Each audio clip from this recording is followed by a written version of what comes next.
Welcome to the Changemaker series. My name is Bo, my pronouns are they, them, and I'm the inclusion and belonging lead at Timo, a Danish neuro-inclusion startup that gives people the planning power to take charge of their day. Today I have with me Paff Evara. Paff is a marketing director turned creator, speaker, and Web3 founder. In 2022, Paff and their wife Han founded Take Up Space, a media company and network for diverse changemakers and creators. Welcome, Paff. We are so happy to have you. Yay, I'm so stoked to be here. Thank you for the lovely, succinct intro. Always good to write those things down because when you ask me, I'll definitely do the slightly longer version. My name's Paff. I'm a Papua New Guinean Australian, now based in Edinburgh, Scotland. My wife is Scottish, hence the move from somewhere very sunny to somewhere very cold, but it is beautiful. As you kind of mentioned in a previous life, what feels like longer and longer ago, but was actually a year ago, I was climbing the corporate ladder in agency world and I was running a digital marketing agency. But really I found my purpose during lockdown when many of us joined TikTok for fun to pass the time. And for me, that quickly turned into finding a community and people that I'd never seen before, specifically queer people of color, and then quickly turned into an opportunity for me to tell, find, and share my story, which then kind of took me on a completely different journey. I grew a following and an audience there of around 90,000 people, but really I found my purpose of how stories and representation and connection and community can really help and empower other people to take up more space. So that's kind of been my mantra ever since. It's something that I've been doing personally as I grow as a creator and now a public speaker, really telling my story and helping both individuals and also corporations create more inclusive spaces for underrepresented people. And then, more recently, or again, it's been a couple years now, myself and my wife, Han, founded Take Up Space. And really, this is something that has evolved over the last 18 months. It started as a community. It's now evolved into more of a media company and collective for diverse creators and change makers. And it's really, we want to use Take Up Space to help empower other people to tell their stories, because I've just seen the power of telling your story and finding your people, and maybe going down a more unconventional path rather than the path that's often set in stone for a lot of us. And I think that's important as neurodivergent people as well. So yeah, that's a bit about me and the stuff I like to do. Incredible. Yeah, I love your work at Take Up Space. I've followed it kind of since its inception. So it's really cool to also hear you talk about your journey with that. Could you talk a bit more about what the spark was kind of for founding this community that, then turned into a collective, what sparked the founding of this? Oh, I love this question. So it's really interesting. It really started as an online course. That was like the first kind of starting point of Take Up Space. And I was really deep into the LinkedIn game, building my personal brand, and everyone and their uncle and their nan were talking about how you need to create an online course. And I was starting to think like, okay, what's unique and interesting about my journey, the things that I've overcome, the things that I've learned, and how does that, how could that translate to an online course? And I came up with this idea of unlocking your inner change maker. And I kind of looked at my journey and thought about, okay, if I had to distill my life, or more recently, like my personal growth journey, into 3 phases, it kind of looked like healing, and then it looked like building skills and network, and then it looked like leading. So heal, build, lead. And that was kind of the first inception of Take Up Space. And it was going to be an online course. It had nothing to do with emerging technology. It wasn't even really going to be a community or a media company.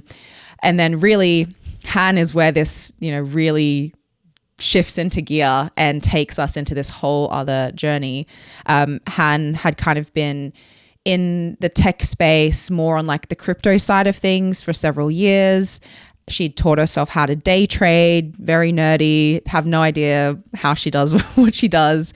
But she started to see something interesting in the space through the form of NFTs. And I had kind of heard a little bit about it, but was really confused about it. And I just seen, these ugly images being sold for millions of dollars, and it just seemed very alien to anything to do with me. But she started to dive a bit deeper and actually found that these NFTs were really like a tool that a lot of social impact groups or charities, foundations were using to crowdfund and to actually create impact. And it was really interesting because I never really heard of this technology being used in more of a social impact or philanthropic way. So slowly over the course of a few weeks, she just kept sending me podcasts and articles and like drip feeding me, and I was very hesitant to learn anything about it because it seemed like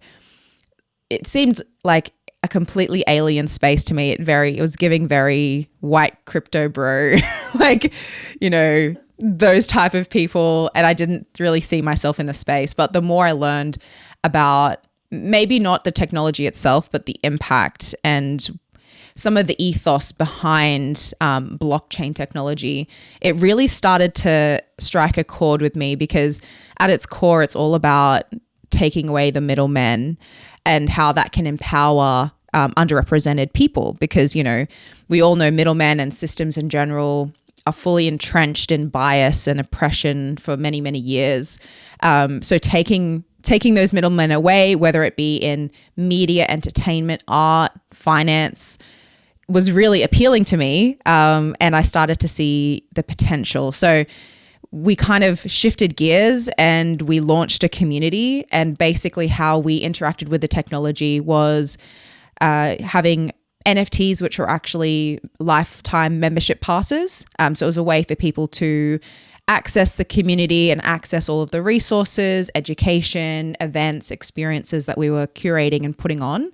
And basically it also acted as a form of fundraising for us. So it was really interesting. And since then we've kind of dappled in the technology. We like to think of it as powered by Web3 rather than being completely all about the technology. It's like under the hood, which I think is important because it's a whole other ecosystem. There's so much jargon, so much misinformation. It's quite confusing. So for us now, it's less about the technology and more about, okay, how can we experiment with some of this technology to further our mission, which is, more equitable creator economy, more intersectional media, and community and healing in community. So it's kind of like the vehicle for us rather than the destination. I love that. You said that you kind of found this technology through other folks using it for change work. Could you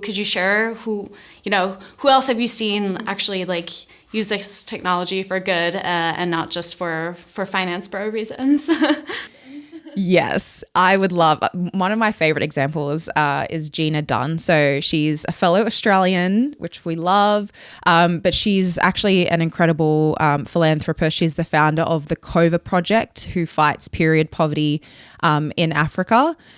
She's been on the ground doing a ton of work through the COVA Project, and she founded the Honey Badgers, which was this really awesome NFT collection and community partnering with a Māori artist in New Zealand to create these really fun, cute characters called the Honey Badgers. And basically she was able to raise a bunch of funds, and every month the community votes to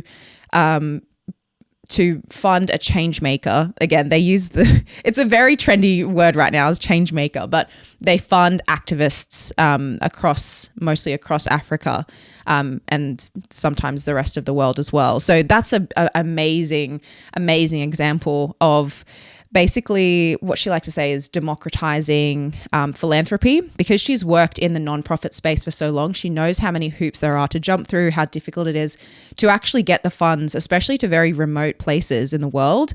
And the really amazing thing about blockchain technology and having a crypto wallet is they're able to immediately get those funds and they are able to access them immediately. Whereas in some very remote places and countries in Africa, it's almost impossible to get the funds to the activists and get them to where they need to be.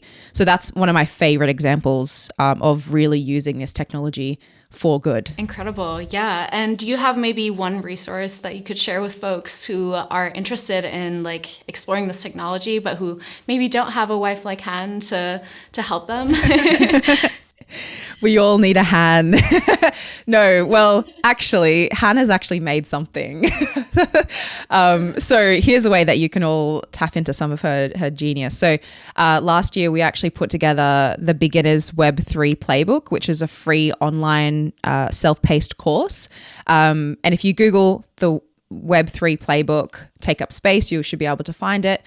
And it's basically an interactive course where people can go through different podcast recordings, video recordings, as well as ebooks to kind of learn a little bit more about the space. I will caveat that we made it, Han made it over a year ago and the space moves incredibly fast, but I still think there's some really amazing content in there, more about the ethos and some of those fundamental pieces that it's really difficult to get your head around. So yeah, there's a way to tap into Han's ingenuity. Incredible. Thank you. Yeah. Speaking of Han, I'm wondering what founding a company with your wife has been like and, you know, how you navigate working together, especially as a neurodivergent person who may have a support need or two. Well, we're actually both neurodivergent, so that even adds more complexity, which is really fun. I think when we first met, we always knew we were going to do something together. We didn't know exactly what that was. And if I'm being honest, I think we're still working out the best ways that we can leverage our strengths and weaknesses. I think starting out, building a company in general is incredibly difficult. And then building it with your spouse, obviously, is really amazing because you are going through the same thing. You're able to have a sounding board, someone who's really understanding what you're going through. But then it's also difficult because the lines can be very blurred between what I like to call wearing my like wife hat or wearing my co-founder hat. One thing we both found difficult was something that happens with my neurodivergence is rejection sensitivity dysphoria. So feeling like any disagreement feels like a rejection. And typically in like our day-to-day lives, Han and I usually agree with most things, but it was interesting then with Take Up Space when we would have different ideas coming from different lenses. Any kind of slight disagreement or difference of opinion for me felt like that rejection. And it also was weird because it was coming from a person I'd not really felt that from. So I think what we've learned over the years, over 18 months, is redefining our roles. Because we were both co-founders, it kind of meant that we both had remit over every single part of everything. And then that started to, maybe tread on each other's toes in different aspects. Whereas now we've redefined a little bit more. So the day-to-day, especially with the kind of organizing and the interaction with the community, I head that up. And really Han's skills she's incredibly skilled at all of the media production, organization, strategy, as well as long-term vision. So she's kind of behind the scenes more, and I'm kind of the face, if you will. And I think that has really helped us to navigate and just know, okay, when it comes to, for example, with Take Up Space, we work on a seasonal basis. So every season, we as a community decide what we're going to build together. So it's very democratic community, decentralized, literally. So every season I've kind of been heading up what we're actually creating, but then more of our always on media and our strategy and things that happen outwith of that, Hannah's kind of across. So yeah, I think defining your roles quickly, learning and working out what those triggers could be, or what those, different needs are, especially if you're both neurodivergent, I think was really critical. I do think we've definitely found a happy medium now that we probably weren't in a year ago. So happy that you found that. Yeah. I'm wondering, especially as you connect with your community, how you decide kind of what parts of yourself and your life to share with folks and what parts to like keep to yourself and keep private. This is such a great question, Bo. And this has probably been one of the biggest challenges.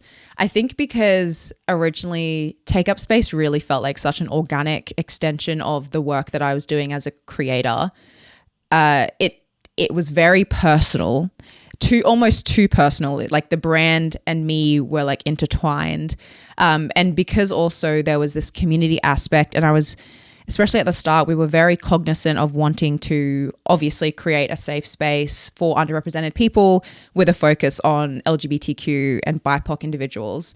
But that is a huge spectrum of people. I could be sitting in a room with 20 other LGBTQ BIPOC people, and we could have completely different backgrounds and other intersections. So I think realizing that you can't be everything for everyone. I think quickly we had to, make some decisions around, okay, is this solely for those individuals, or will allies also be included? I think that was, an important distinction to make. And then, of course, just working out what we were going to be doing with our community and what we were going to be providing, how often. I think at the start, because especially we entered the space through more of this Web3 ecosystem. At the time, it was expected for you to kind of be doing things 24/7. It's a very fast-paced landscape, and we kind of felt the pressure to have to show up into the Discord, put on events, put on Twitter Spaces, put out content. And we both had full-time jobs when we first launched Take Up Space. We ended up working 70 or 80 hours a week, and it was really unsustainable and not healthy at all. Yeah. Really not good. So I think, we definitely did a lot. We did too much at the start because we fell into that pressure. And I think what also happened with, knowing what to share, because it was like, this community that we really cared about and we were really passionate about, and we're a wife and wife team. Like it really felt like, very personal to us. And we were making real friendships as well in the space. It definitely at times I felt like I was giving away too much of myself, and I wasn't really retaining anything for me, and there weren't really any boundaries, which kind of came with, working way too much. And wanting to show up all the time. So I think now what has really helped is at the end of last year, we decided to move to this seasonal approach where we would create containers and we would have these 8 to 12 weeks where we would really focus on an initiative or something that we were going to co-create together. And throughout that season, we would be showing up and doing all the things. But then after that, we would just go away for 2 months. So we started building the expectation that we come together in an intentional way as a community. We do things together intentionally, but we're not going to be here 24/7 because it's, not sustainable or healthy. And I think by doing that, I've really been able to strike a balance and not give too much of myself. I've also realized that I had a real issue with booking my calendar and having too many networking calls. That kind of happened at the start of last year when I was really pushing my personal brand and wanting to make a lot of connections, both in the Web3 space and just in the UK in general, because I'd only recently moved. And I ended up having like 10 to 12 networking calls a week, which is crazy and really unsustainable for someone who has major Zoom fatigue from masking. So yeah, I've just set so many boundaries this year, and I just feel like I'm able to show up. When I'm showing up, I'm fully myself. I'm authentic. I'm bringing my best self, which I think is also valuable for the people I'm interacting with as well. But yeah, that's been a huge shift and learning curve, it's okay to say no. it's actually really good to say no. Yes. Yeah. No, it's so important to find those boundaries, especially when you're so passionate about your work and it really feels like, yeah, you're like intertwined with it. You've touched a bit on, having your work be intersectional, and I'm wondering if you could just tell us what that means and looks like for you. Intersectionality, I think, is something that is so important. And one thing that I've really learned is we all have our blind spots and we all have things that we don't know, which is why I think it's crucial for us to meet and talk and hear from as many different people as possible to kind of build up that knowledge for folks with different lived experiences than you. So I think, to start with, I love actually crediting Kimberly Crenshaw, an incredible critical race theorist who coined the term intersectionality, I believe, in the 70s. Really what it means to me is understanding that all of our unique identities form a specific lens in which we move through the world. So we experience the world differently because of our unique identities, and the world experiences us. And I think that's really important when, in my experience, I'm a Papua New Guinean Australian, I'm a person of color, I'm queer, I'm lesbian, I'm neurodivergent. So many of these identities kind of mix and mingle. And the neurodivergent part is something that I only recently learned about myself in like the last 2 years. So I think what you can do when you understand your identities is you can kind of look at your experiences and look at maybe things that have happened to you or around you and understand how your identity potentially impacted that. So I think for me, like learning that I was neurodivergent, it just like a light bulb went off and I was able to look at my whole life and see that through a different lens. But then I've been able to be like, oh, okay, but what, this thing that happened, what was it about my neurodivergence that maybe caused that to happen, or maybe, made me reflect on it in a different way? What part about that was my queerness? I just think it's really important for us as individuals to understand how that impacts us. It's just like self-awareness. You can't really grow as a person without knowing who you are now. And I think intersectionality can help with that. But more, I guess looking outside of yourself, intersectionality is so important because we're not a monolith. As I was kind of saying before, we could have 20 LGBTQ BIPOC individuals in a room and we would all have extremely different experiences, perspectives, and needs as that group. So it's really important that we understand how these identities intersect, but we also understand that not everyone is the same. So it's a bit of a paradox. I think sometimes people think, oh, if I like check all the boxes I can, then everyone's going to be happy. But no two people, neurodivergent, queer, Black, are the same. So yeah, I think for me, it's all about meeting new people and listening to their stories. An example I like to use is a really good friend of mine, Sabian Muhammad. He's a Black British man. He's also deaf. He's an incredible public speaker and activist. He's actually debated with Boris Johnson in Parliament, which is like epic. And he was my first deaf friend. And we actually met through Twitter, through Twitter Space.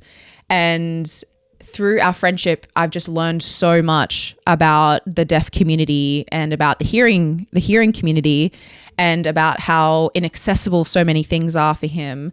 And it was really kind of upsetting to me how little I'd thought about it before I met him.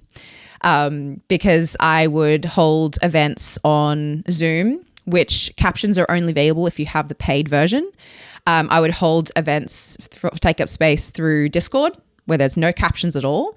Or I would have meetings on Google Meet, but then I wouldn't transcribe any of it. So like there were so many things that were happening in our community that Sabian just was not able to access. And we were missing out on a lot by not having him there because he's an incredible person. So I think that's a good example of why intersectionality is so important, because we're able to just slowly, I like to think of it like a horse with blinkers on. We're able to like slowly eke out those blinkers.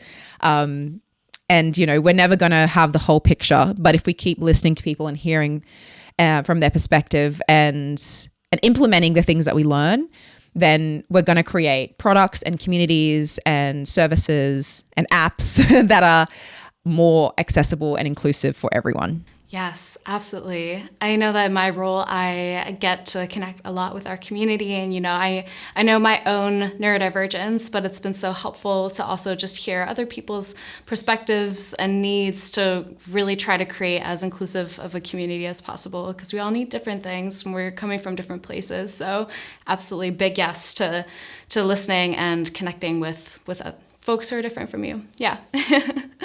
I'm wondering, as, you know, a Black and queer neurodivergent person, how you actually discovered that you're neurodivergent and, you know, how that reflects kind of the broader experience of neurodivergent folks of color. You know, you just said that it's not a monolith, but I'm just wondering if you could touch on it.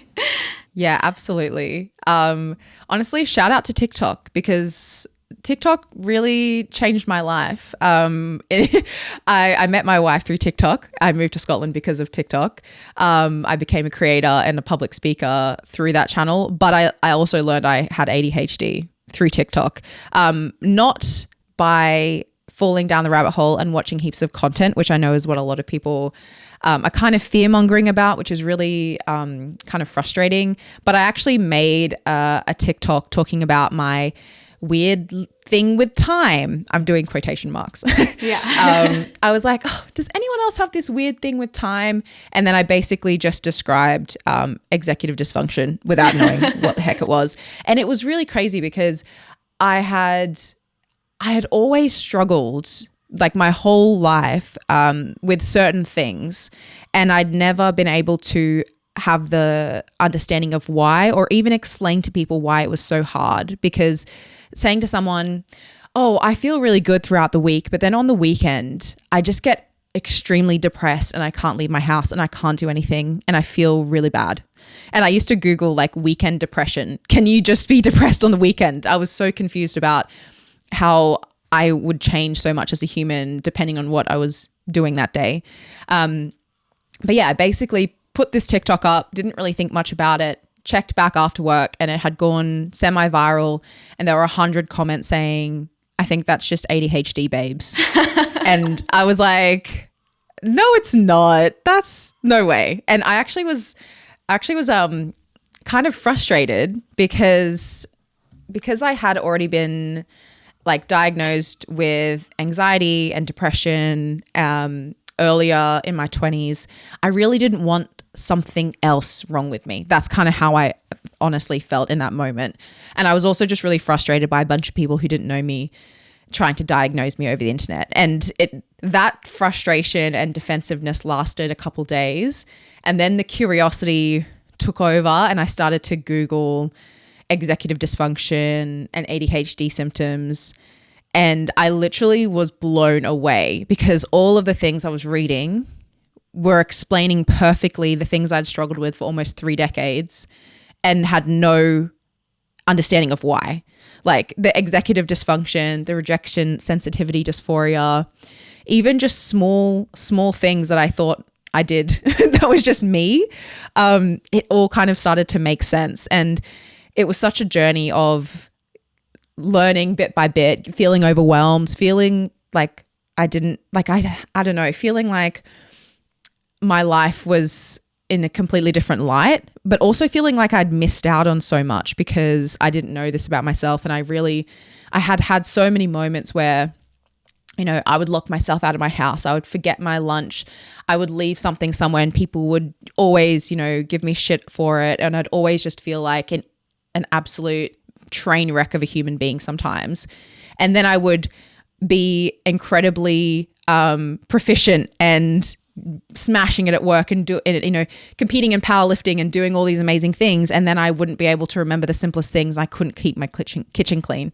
So it just felt like finally learning about ADHD and the symptoms and how this would impact me and how I wasn't actually broken. I think that was life changing.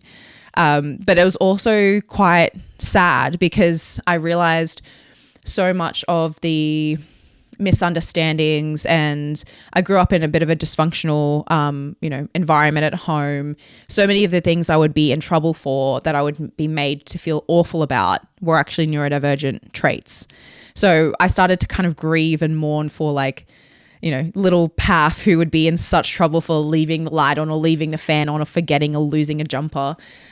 Because, that was just my ADHD, but also me hyper-focusing and reading books at an incredible pace and, being able to work out all these really complex maths problems at a young age was probably ADHD too. So it was just enlightening, but also a bit, sad and frustrating that it had taken me 27 years and bloody TikTok to figure out such an integral part of me as a person and how my brain worked. Yeah. I feel like there's a lot of gatekeeping of the resources, and I feel like TikTok has really democratized that and made those resources a lot more accessible so that folks like you and me can understand ourselves, which is really special. So shout out to TikTok. Yes. I'm also I'm wondering what you think other neurodivergent activists can do to make their activism more inclusive and intersectional. Yeah, this is a really great question. So back to that intersectionality piece, I think so many of my experiences, it's kind of hard to figure out if I was being othered because I was the only Black kid in a very small white country town, or if I was being othered because of that. Plus, I was also a little bit different in how I, presented myself and spoke, and how I would be completely obsessed with Harry Potter back then. This is now we know that Harry Potter was just written by no one, and it's really amazing how it just came to be. It just popped out of nowhere. Yeah. But I think, I do think that the neurodivergent space can tend to be quite white, I would say. I do feel like I've been at a few events or have spoken to a few, have spoken in different communities, and most of the neurodivergent folks have been, kind of similar. So maybe they are all middle-aged or older white men. And I think, the way in which our neurodivergence presents, and also how, I don't want to say how much we can get away with, but that's kind of how I feel in some instances. Some people I've spoken to who kind of fall into that, older, middle-aged white guy, they kind of see their ADHD as a superpower, and they're able to do amazing things, and they're hyper-focused, and, that's awesome. But I do think that as a Black woman, some of the you can't get away with as much, and you don't have as much freedom to really revel in those things. Even as just women in general, I think that you kind of see it across the board. When a woman is being, assertive, she's bossy, but a man would be seen as assertive. I kind of feel like it's a similar thing with neurodivergence, depending on the other identities people hold. So I just think with anything, look at the panels you're curating, look at the community that you're cultivating, look beyond one slice of the pie in terms of the neurodivergence, and see, okay, do we have queer people here as well? Do we have people of color, Black people, other disabled people, or is this looking a little bit homogenous, still very neurodivergent, but maybe homogenous? So I do think that it is important because for people with multiple marginalized identities, we can't take one away. We can't just oh, I'm in this room and I'm not queer or Black anymore, I'm just neurodivergent. It's impossible for us to move through the world without the other identities that we hold, and without that impacting our experience. So with anything, I think just take a second to be intentional. It really doesn't take that much effort. I love curating panels and conferences. I recently, with Take Up Space, we curated a 2-day virtual summit on the creator economy. And it really didn't take that long to intentionally find diverse people from all different backgrounds to kind of fill those spots. And you know what? It was like, I'm obviously biased, but it was the most impactful and insightful conference I've been a part of. And it's not a coincidence. It's because of that incredibly diverse panel that we had such insightful, impactful conversations. So yeah, just take the moment to look at the spaces you're creating and make sure that everyone is welcome there, because I would feel welcome in an all neurodivergent space, but I would feel a lot more welcome if there was, queer people and people of color who are also neurodivergent in that space as well. I can feel like I can bring my full self. Yes, absolutely. I'm also wondering if you have any piece of advice for neurodivergent folks of color that are maybe looking for that community. Maybe they just got a TikTok or something and the hashtag shows like a sea of white neurodivergent folks, and they're just looking for folks, who have similar experiences to them. Where have you found that community, and where can folks maybe find that themselves? Honestly, I found so many neurodivergent people of color through the Web3 space, which I wasn't expecting. I actually think, though, now in hindsight, the space in general really pulls in people who are sick of the status quo and they want to create change. It might look very different for different people. Some people might be very motivated by creating financial change and generational wealth, which is also dope and, completely big ups to them. But I think the space really pulls in people who think differently, and also a lot of self-employed people or people who want to work for themselves, which is very aligned with a lot of neurodivergent people. So naturally, I found such an amazing community of neurodivergent people through that. So whether it be actually through Take Up Space and our community, we used to hold a lot of Twitter spaces, and that kind of pulled in a lot of people, but also on our Discord. I think the space at large really naturally pulls those people in. More recently, though, things have kind of changed, especially because we were really culminating around, the international town square that was Twitter. And now that platform has just, really disintegrated. And a lot of people are leaving that platform. So I unfortunately, I feel like that time has kind of passed. But luckily for me, I've still been able to find other neurodivergent folks through LinkedIn, through TikTok as well. But I do think that with those platforms, it's important to kind of make those deeper connections and take them off those platforms, because ultimately those platforms just want you to stay on there and consume as much content as possible. And I don't think it really can equal meaningful reciprocal community if you're just on the platform. So yeah, what I would say is, like, if there's someone that, you've seen on these apps that resonates with or inspires you, shoot them like a DM. You might not get anything back, and obviously no one's entitled to respond and hang out with you. But like, I've been able to make some real friends through doing just that, just finding people who kind of think similar to me or resonate with me, and just, trying to either just chat in the DMs or send voice notes back and forth, or even just like, popping up on their socials here and there, or meeting them in person, obviously, ideally, which is cool. So yeah, I would just say try and find those people if you can. I know it's really nerve-wracking to reach out to people, especially in person. Like, I think that's a whole other kettle of fish, is networking when you're neurodivergent. It's like quite terrifying. But yeah, I think sometimes you got to shoot your shot, and that's how you can form real friendships and connections. I have now like a couple group chats with neurodivergent people, and it's just like a really great space to be able to jump in and vent about, something that happened, and have a bunch of people be like, oh my gosh, I know exactly what you mean. It's really good. That's great advice. Thank you. Yeah, I'm also, as we close out, I'm wondering what is next for you and for Take Up Space. I know you talked about the season. I know you're in, or season 2 is coming up. So yeah, what's next? Yeah, we are deep into season 2, which is very exciting.